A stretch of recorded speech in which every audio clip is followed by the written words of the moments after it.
Now we are going to cave number 1 in Ellora Cave. Cave 1 is a plain vihara with 8 small monastic cells.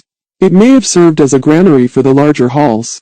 At a distance of 600 meters from Ellora Cave's bus stop and 1 kilometer from Kailasanath Temple, Cave 1 to 5 are the Buddhist caves situated at Ellora. At Ellora, the Buddhists were the first to start excavation of caves. Their period of excavation can be dated between circa 450 AD and 700 AD. During this period, 12 caves were excavated by the followers of Buddhism. These 12 caves can be subdivided into 2 groups based on the date of its excavation. Caves 1 to Cave 5 are the earlier among the 12 and are placed in a separate group from Caves 6 to 12, which are later in date. These structures mostly consist of viharas or monasteries. The viharas are multi-storied and include rooms like living quarters, sleeping quarters, kitchens and other rooms. Some of these monastery caves have shrines including carvings of Gautama Buddha, bodhisattvas and saints.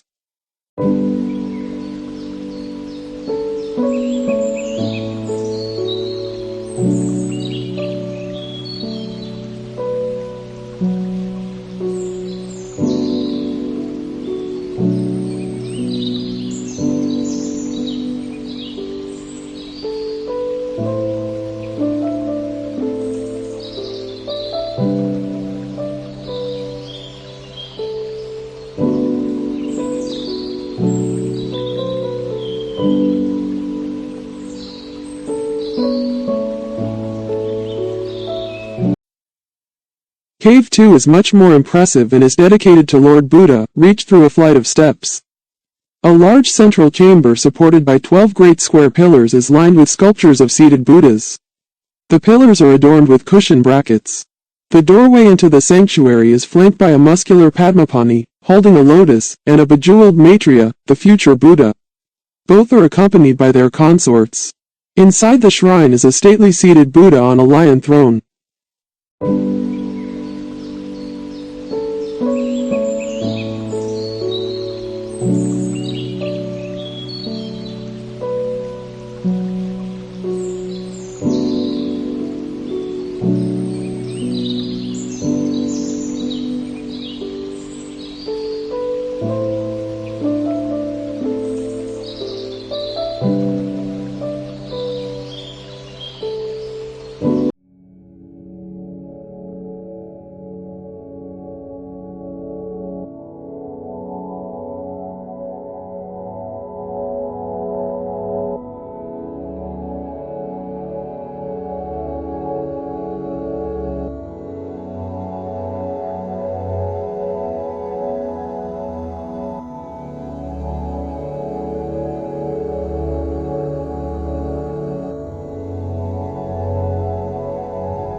Cave 3, somewhat lower down in the rock, is a vihara or monastery and belongs to the same period as Cave 2, but this never seems to have been perfectly completed. The right half of the front wall is entirely gone, as is also the veranda before it. It is a perfect square measuring around 45 feet on each side. The roof is a height of 11 feet and supported by 12 columns with drooping ears falling over circular necks. 3 of them on each side are blocked out with octagonal necks. There are 12 cells for the monks, 5 on each side and 2 in the back. However, the one of the cells at the right is completely broken now. Between the 2 cells in the back is the shrine. Smaller than in the last cave, and the figures more abraded, but otherwise almost exactly the same. On the left wall of the cave are 2 smaller sculptures of Buddha and attendants. We will proceed further to Cave 4.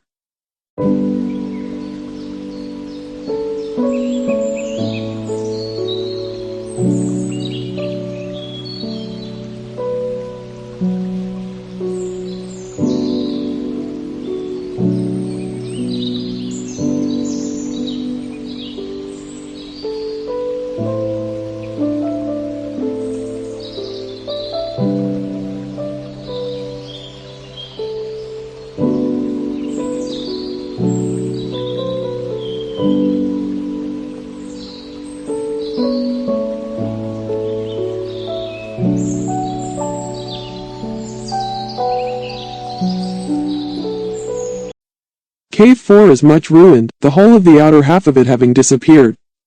It measures around 35 feet wide and 40 feet deep up to 2 pillars with pilasters with capitals having drooping florid ears, the shafts being square below and the necks having 32 flat flutes. Behind which is a cross aisle. The entrance is by means of a side door facing the south.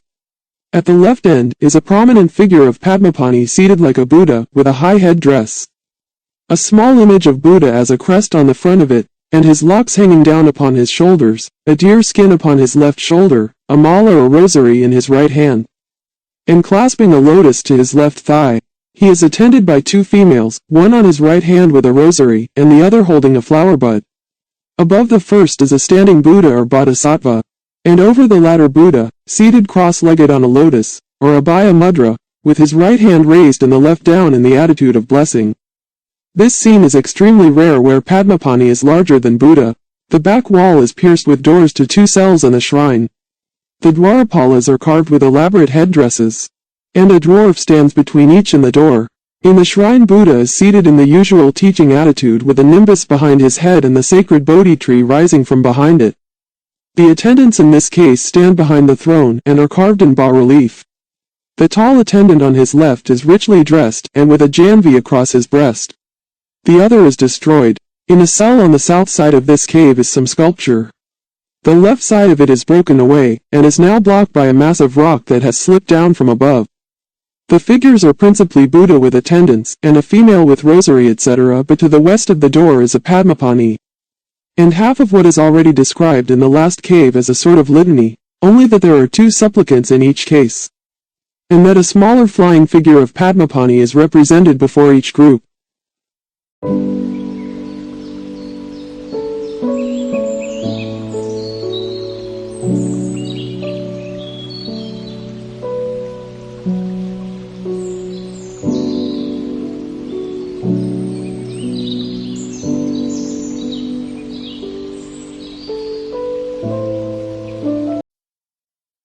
Cave 5 is known as Ellora Cave because it was used by local Mahar tribes as a shelter during monsoon.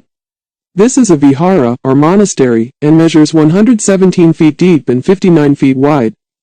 The most striking feature of this monastery is 2 long and low stone benches placed at the center and stretches throughout its length, flanked by a row of 24 pillars, 12 on each side. The monastery has a shrine for Buddha at the rear end and 20 cells for the monks. This cave could have been a place of preaching and learning of the Buddhist principles.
If you like this video, please like and subscribe my channel for more videos like this.